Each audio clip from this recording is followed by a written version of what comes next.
మెదక్ జిల్లా రామాయంపేట మండల కేంద్రంలోని తెలంగాణ మోడల్ స్కూల్ హాస్టల్లో విద్యార్థులు అస్వస్థకు గురయ్యారు. ఉదయం అల్పాహారం, దొడ్డు ఉప్మా సేవించిన విద్యార్థులు ఒక్కసారిగా వాంతులు చేసుకోవడంతో 20 మంది విద్యార్థులను రామాయంపేట ప్రభుత్వ ఆసుపత్రికి తరలించారు. ముగ్గురికి తీవ్ర అస్వస్థత కాగా మరో 17 మందికి స్వల్ప అస్వస్థ గురయ్యారు.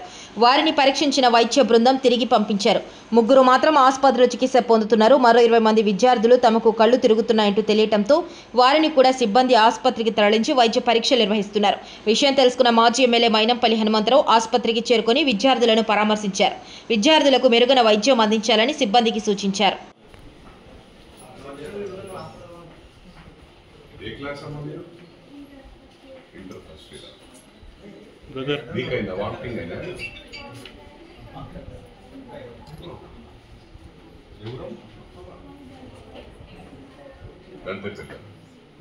ఇప్పుడు మంచిగా ఉందా? ఇప్పుడు తక్కువ ఉందా?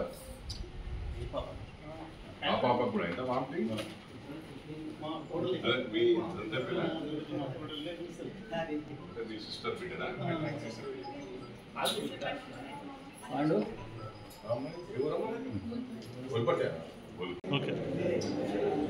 మోడల్ స్కూల్లో బాధాకరం ఏంటంటే స్టూడెంట్స్ ఫుడ్ పాయిజన్ అయింది. మార్నింగ్ బ్రేక్ఫాస్ట్ చేయగానే ముగ్గురికి వామిటింగ్స్ కావడం జరిగింది. వెంటనే ఇక్కడ హెల్త్ సెంటర్కు రామాయంపేటలో తీసుకురావడం జరిగింది.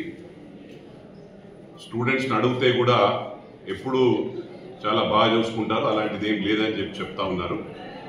అది ఇన్సిడెంట్, అదేదో అయిపోయింది, ఇంకా ఫర్దర్ కాకుండా చూసుకోవాలని చెప్పి కూడా స్టాఫ్ను నేను విజ్ఞప్తి చేస్తూ ఉన్నాను. గతంలో ఎప్పుడూ జరగలేదు, మరి ఫస్ట్ టైం అంటే బల్లి పడ్డదని చెప్పి అంటా ఉన్నారు. అది మరి చూసిండ్రు ఎవరన్నా? అమ్మాయి చూడడం జరిగింది. First year, second year 20 students ఇక్కడ హాస్పిటల్ తీసుకురావడం జరిగింది. అట్లా ముగ్గురు వామిటింగ్ చేసుకున్నారు. అందరూ స్టేబుల్గానే ఉన్నారు, ఏం ఇబ్బంది లేదని చెప్పి కూడా ఈ సందర్భంగా తెలియజేస్తూ మోడల్ స్కూల్కు మరి ఫర్దర్గా అన్ని ప్రికాషన్స్ తీసుకోండి, ఫ్యూచర్లో ఇలాంటి ఇన్సిడెంట్స్ జరగకుండా చూసుకోవాలని చెప్పి కూడా నేను విజ్ఞప్తి చేస్తాను.